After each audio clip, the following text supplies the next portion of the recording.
This video is about the testing of the Blue Sun controller for the Midnight Sun flashlight.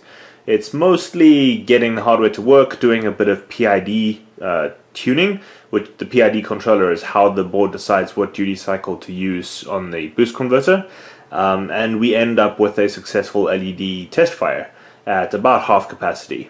It's not entirely without incident. Whoa. There were a handful of explosions and some rework and things that had to be done, but that's essentially what the next 20 minutes are about. So before I get the probes attached and everything gets very messy, I thought I'd give a bit of an overview of my workspace. So here's the board. This is the Blue Sun controller for the Midnight Sun. We've got our power coming from a fairly high current, 6 amp-ish power supply. And where the LED would be, so this here is typically where your LiPo battery would be, but we're using a more controlled power supply for now. Then where your LED would be, we've got that hooked up to a programmable load, so that we can also have a little bit more control over how the load is reacting. And then where your USB would be, I've got that running into a USB isolation hub. So this gives me 8 kilovolt isolation. These things are a little pricey, but trust me, it is completely worth it. If you blow up your little side hobby project, it's not a big deal. If you blow up your means of making an income, that's a little bit more of a bummer. So it goes through this isolation hub into the computer, where it's hooked up to the Arduino IDE. I also have an oscilloscope ready, which I'll have on the output so that we can observe some transients. This is the lower tier oscilloscope I have out of storage because I don't want to blow up the other oscilloscope. So this one is from 2001 and has a floppy drive. That's hilarious. And then we also got our multimeter on standby, got our thermal camera on standby so we can make sure that things aren't getting too hot. We've got our high current power supply that I'll be hooking up later once things are going ready. Got our mug of molten metal. So yeah, that's pretty much what the setup is. Okay, so we have our probe set up. Channel 1 over here is connected to Vout, where the LED would be attached, and the ground is connected to board ground. And then channel 2 is connected to the gate of the boost MOSFET. So I have those over here, and I've got it busy doing measurements of the mean of Vout on channel 1, and also the duty cycle of channel 2.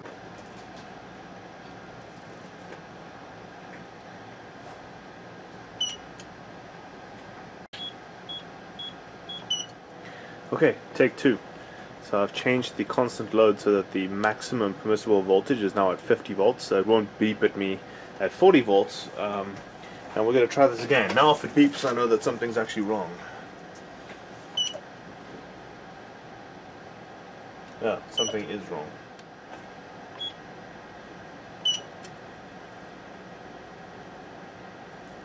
Okay, so our PID controller is holding with extremely poor regulation at between 34 and 36 volts.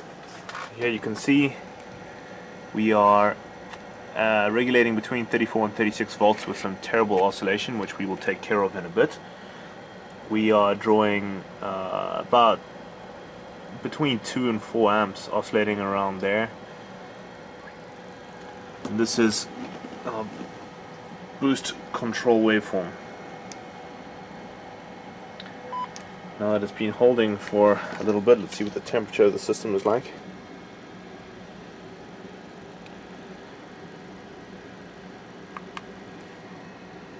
Seems fine. So a quick progress update. It's been about 1 hour in, I guess.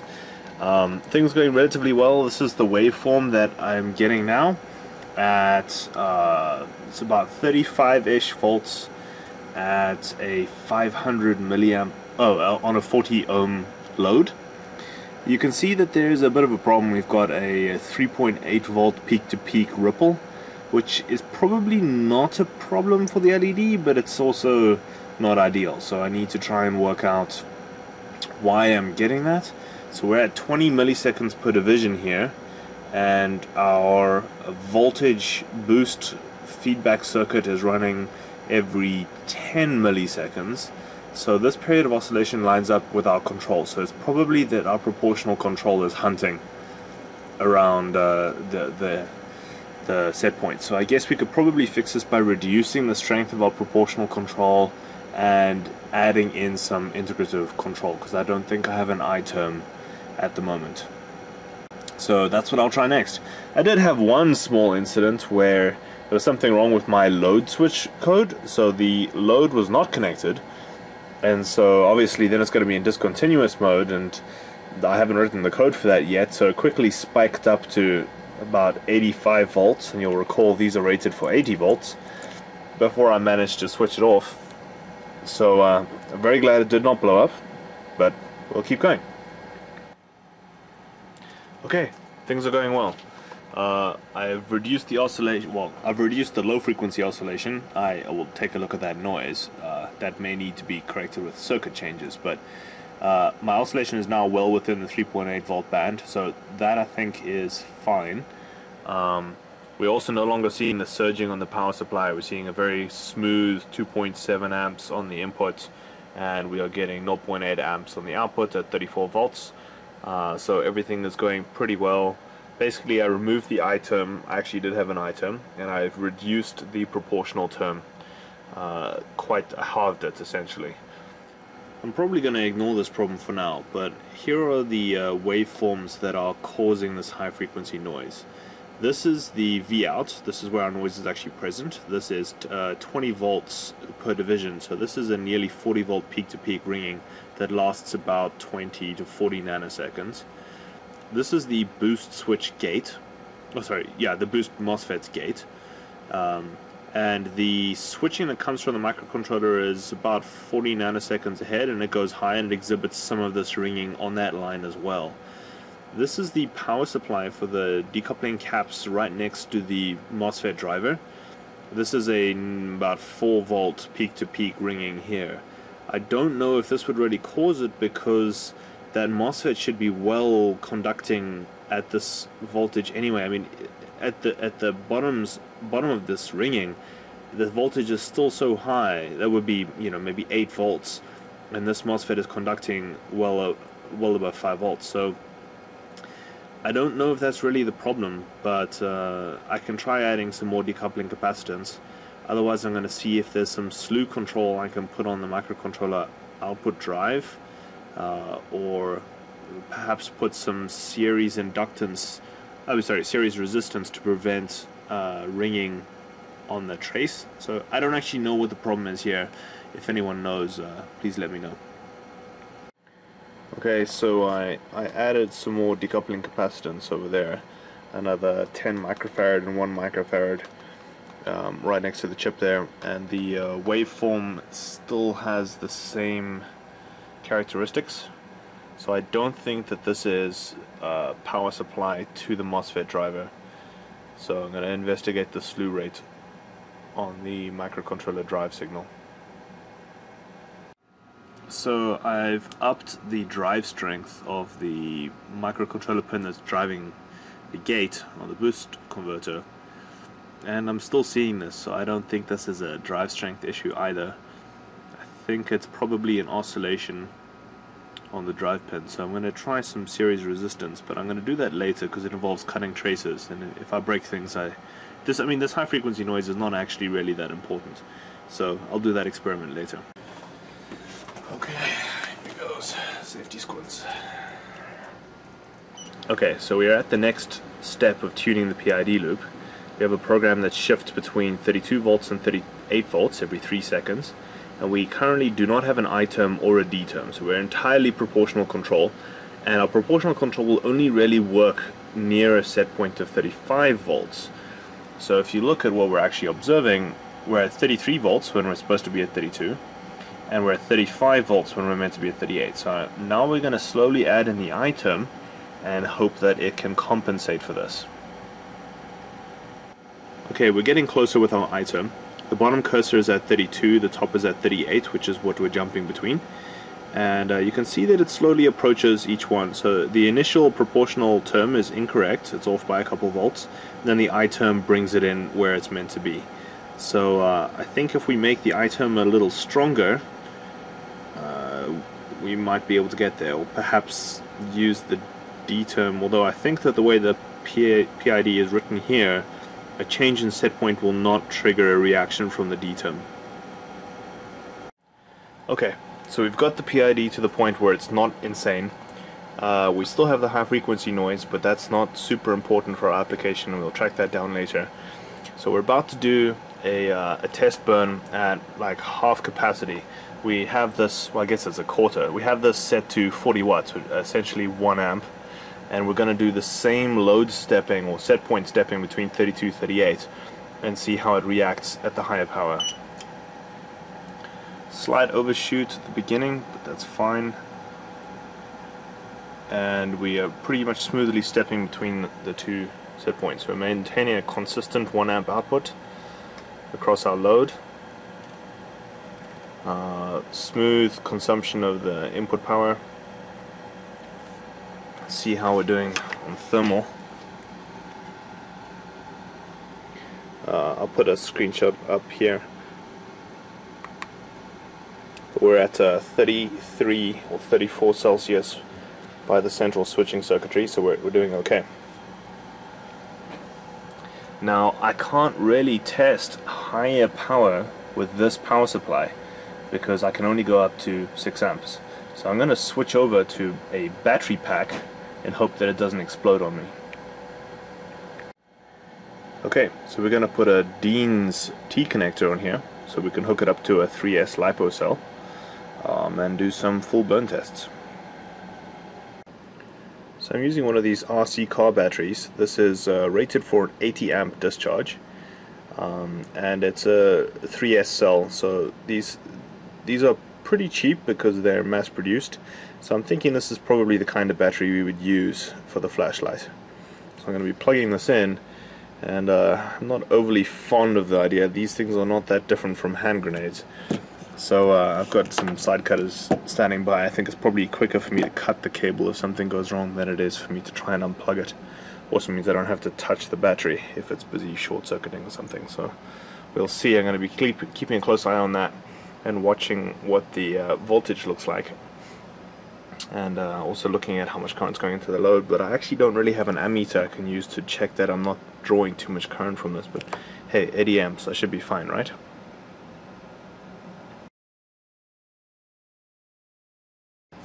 So, after changing my underwear, changing the polarity of the wires on the board to actually match the correct polarity, double checking that all the cells in the battery are okay, and going for a walk to calm down, I am now ready to try again. Always double check the polarity, especially when you have a 80 amp capacity battery.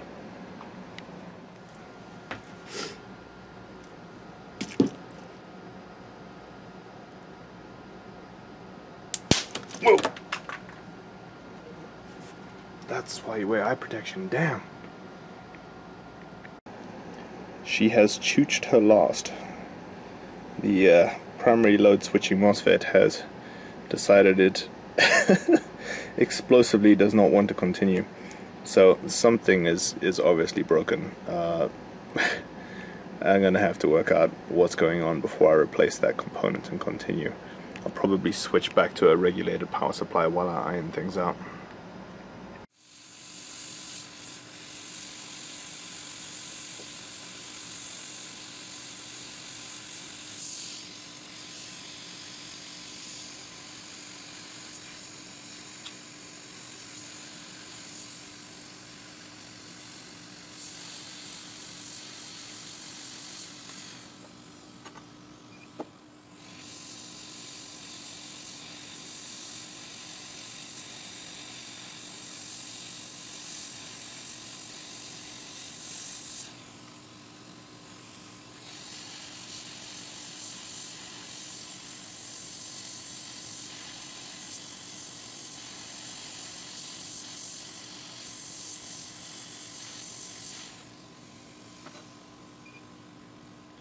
Okay, so I've replaced the MOSFET and I've jerry-rigged it back up to the controlled power supply. I've lowered the current limit to 1 amp, and I have the scope back on the output, and I've also increased the resistance of this load here to 50 ohms. So we're going to be basically driving it real gently again to see if it explodes. I'll also keep an eye on it and see what's getting hot. Here goes. Wait, where are my safety glasses? Okay, here goes.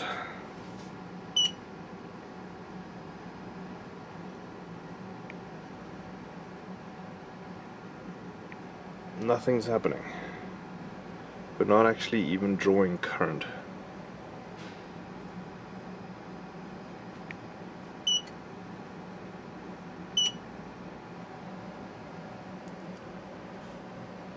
Okay, so we've got our voltage here, but it's only at 11, so we're not actually getting any switching action.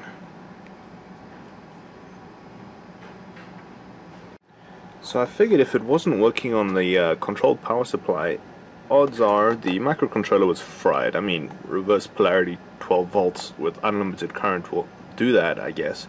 But I was a bit puzzled because I do have some protection on the board for protecting the MCU's rail against that as part of the ESD protection.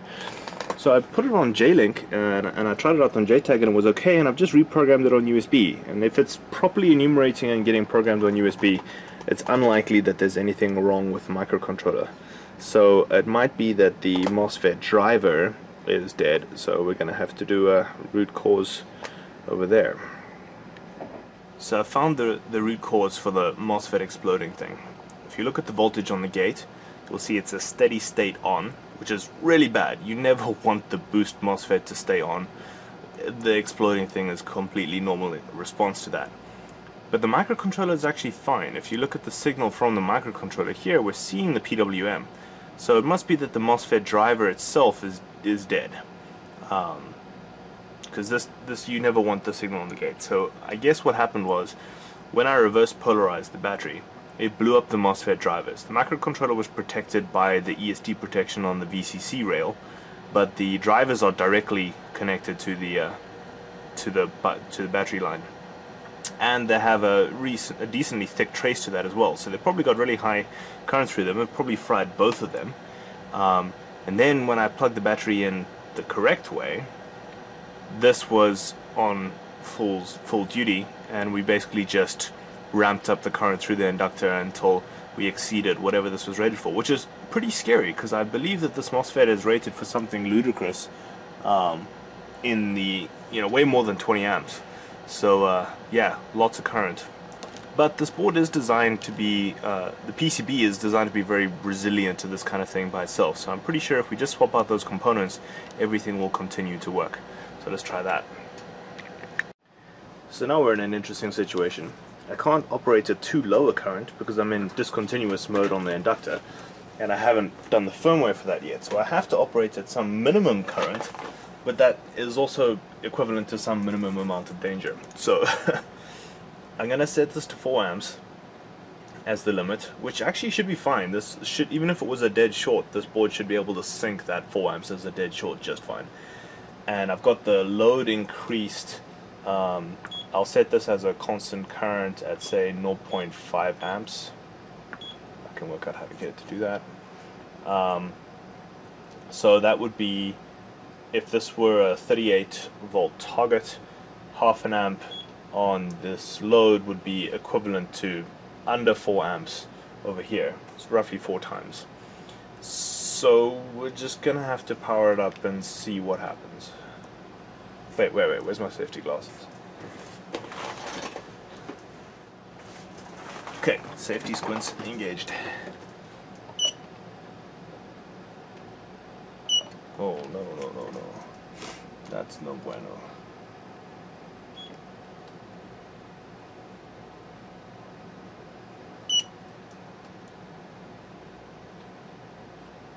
Okay, nothing's blowing up. We're getting the correct sort of oscillation, 38 volts down to 32 volts. A bit of hunting on the 32 volts, but that's okay. So I'm going to change the application to just, actually let's just celebrate this moment for a second. the board blew up, literally blew up, and we have repaired it. And I like to think that's an indication of good craftsmanship, that you can design an electronic circuit that can actually be repaired. Almost nothing can be repaired these days, so that's pretty cool. Anyway, moving on. We're going to try and set this up so that we're at 36 volts, and we're going to work up the load as high as we can.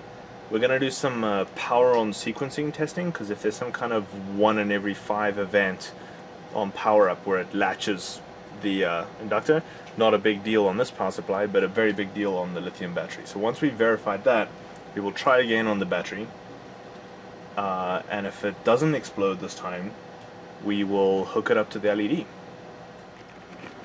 When we first turn on, there is a hold off where it doesn't engage the PID controller because it's waiting for inrush. So basically the voltage we see on the output should be equal to the voltage of the battery. So we have this set to 20 volts per division, so that's at roughly 12 volts. We then spike up to a little over 40 volts. It's got something to do with our integral term. I think it's too aggressive. And the hold off, the scram trip limit is set to 45 volts. If we observe it at 45 volts, we immediately shut it into a safe state. So I don't really want to increase the scram trip because it's kind of a good idea. So I need to work out why it's spiking the voltage so much instead of a slow ramp up. It's not accumulating error in the item along here, I believe. So it's got to be, yeah, something to do with the item or the proportional term being too much. So I'm going to reduce those constants in the PID controller and see what happens. Okay, let's try this again. I've drastically cut down the item. Let's power this on. Hold off, spike, and hold. Great. So we're not hitting the scram trip level anymore. So we're now holding at 35 volts at half an amp. Everything seems fine. Let's do this a couple times just to see if we do this on the battery, is something bad going to happen. So power off. See, our voltage is actually not 0 because our capacitor must still be holding charge. It's weird because it is connected to the load. Oh, you know what? The MOSFET is off.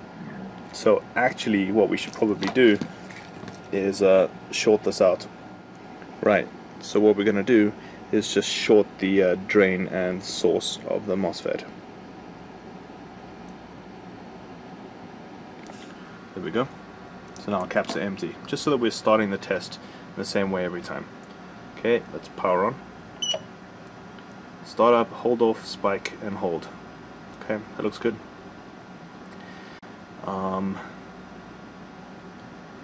Yeah, are we gonna try this with the LiPo again?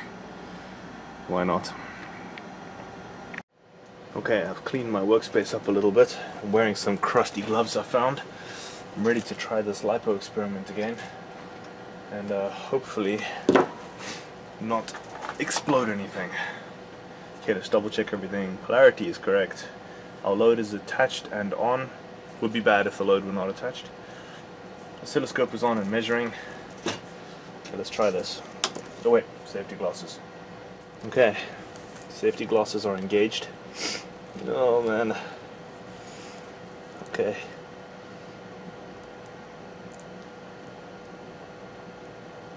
Okay, so this is the result of the experiment. We hit the scram again. This is interesting. It might be that the reason we didn't hit it with the controlled power supply is that the current limiting of the power supply was kicking in, and it didn't in this case. So, I mean, that's quite an aggressive spike. We're at 10 volts per tick, so that's 20, 40, more than 55 volts. Yeah. I'm going to tweak the PID parameters again and see if we can reduce that, and I'm very glad I put that scram code in there. Okay, so what I did was change the I term to be initialized to such a value that it will start off outputting a duty cycle of 0 on the boost converter, and it will slowly ramp up. So that way we should avoid this initial spike, because I think this is partially the bias and a proportional error. But I don't want to cut down the proportional term too much, so I've changed the initial I term so it will kind of counteract the bias. So let's see what that does. I've got the power supply set to as close to what it can do to the battery. It's set to 6 amps. So that's as close as we're going to get to what a LiPo would look like, although a LiPo really is much higher amperage. And let's see what this does now. Right, so now you can see we don't get that initial spike, we get a slow ramp. And I can actually probably improve that behavior later, but that's just fine for me right now. When I'm operating on the LiPo, that's exactly the kind of behavior I would prefer. So let's try again with the LiPo. Let me see if I can move the camera so you can see the numbers on the load as well. Okay, got my workspace cleaned up a little bit. Actually, let me get rid of this USB. Wearing the gloves and the glasses and the things, and got my mother on speed dial. Let's try the LiPo again. Let's get this sampling.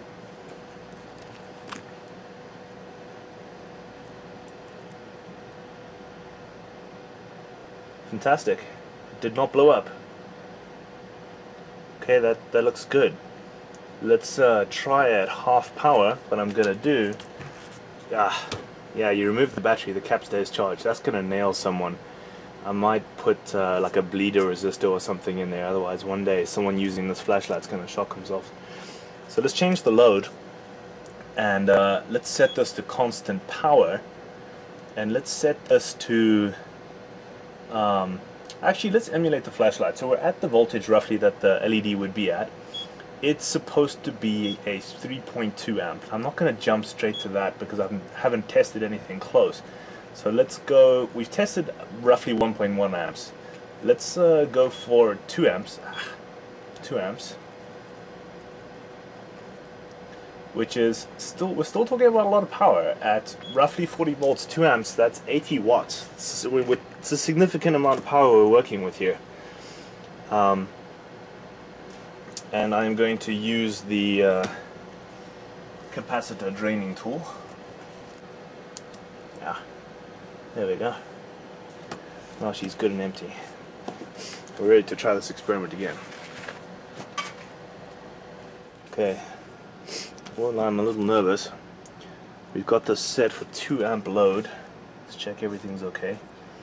Safety squints engaged.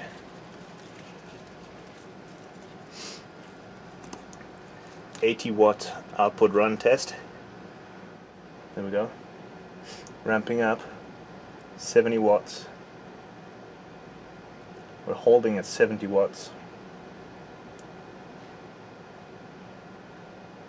Okay, let's check the thermal. The boost MOSFET is the only thing that's showing any heat, and it's not that warm. It's actually only at about 32 Celsius. So I think that we are fine at 2 amps. Let's try this at 3 amps or 3.4 amps, which is the high end of what we would. I think this device is locked out to 3 amps. Let me go and override the safety settings quickly. Okay, this is essentially a full test. We are running this at maximum power now, the power that we would be driving the LED at. So if this does not explode, we can essentially call this success.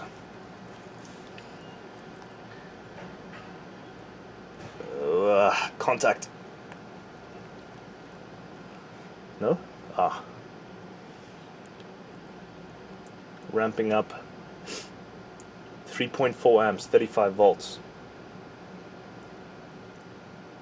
We're holding steady. That's success. The problem with electronics is there's no, jet engine turbine sounds when things are running at full speed. You just got graphs and numbers. But that was a success. I guess if I put the LED on, you would actually be able to see the success. So to get the LED hooked up, I need to come up with some kind of heat sinking solution, because if you do the math, it's 160 watts of power, and depending on who you trust online, about 75% of that is heat. So I need to sink away, you know, at least 120 watts when I'm driving this at 160 watts. The only thing I can think of that could possibly do that would be a computer power supply, but even this, the TDP of the processors these are designed for, is really only about 80 watts. So I guess we won't be able to run it for too long. So I'm just going to clean this up, mount the LED on it as if it were a CPU. I've got some CPU thermal grease here, and this is actually roughly the same size as a CPU, so I guess that'll work.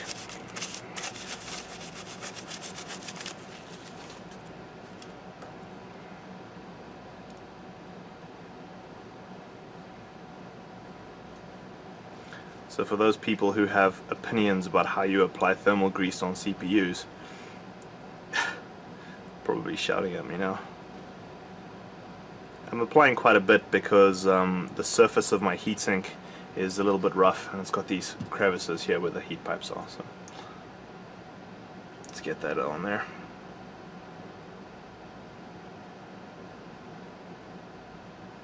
And then let's get the leads that we used to have screwed into the electronic load and get those attached to the LED. Of course, it might actually be easier to solder this thing when you do not have it attached to a huge freaking heatsink. But we don't need perfect joints. We just need a little bit of electrical conductivity. Whoa, this is really sucking the heat away. I might need to take this off the heatsink and do it with hot air. Yeah. Mistakes were made. Okay, so we're going to do a test fire with the LED. And this is going to be interesting because, according to my calculations, this is going to be ridiculously bright. And the best thing I have right now is these kind of safety sunglass things, and these are not nearly dark enough, because I fired this up at 160 milliamps and it blinded me through the sunglasses. Now I'm firing it up at 3.2 amps or more, so this is going to be an adventure. So I'm going to keep my eye on the voltage on the right here, get the oscilloscope running. Why is it not running? I guess the battery's not within range at the moment. And going to keep an eye on things with the thermal over here. You can see, it's actually quite difficult to see metals because of the emissivity of the metal, but I'm hoping that the emissivity of the top of the carb will let me actually see it. So I'm just going to do it for a couple seconds. I'll basically terminate it as soon as it finishes the ramp up, or until I get blinded. I might need to change the way I have this set up so I get a little less blinded. Oh, here we go. Here we go. Struggling. Okay, it's ramping up. The PID is compensating. Ah! Okay, so we got to ramp up to, let's see, let me put some cursors up on the oscilloscope.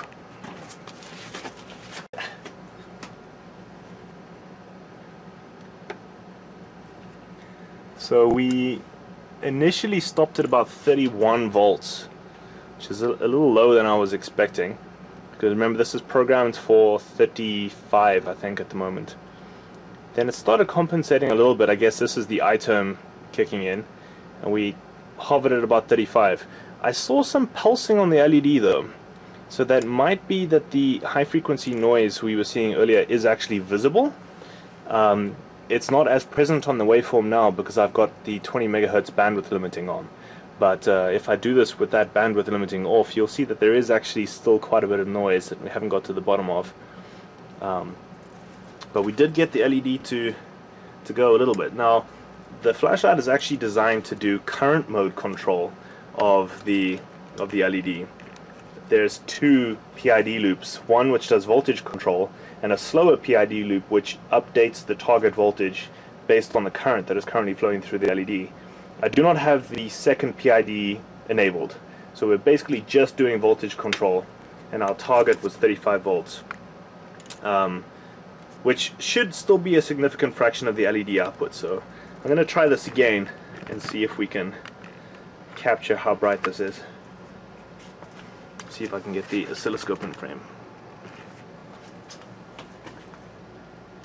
So our capacitors are still charged there.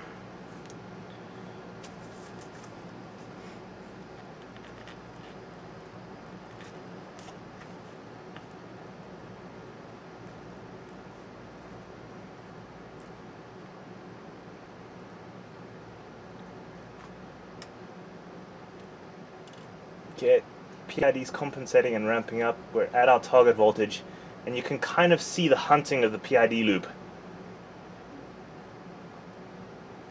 Okay, let's see how hot the cob got during that experiment.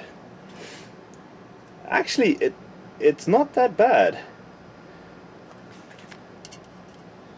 It's not that bad at all.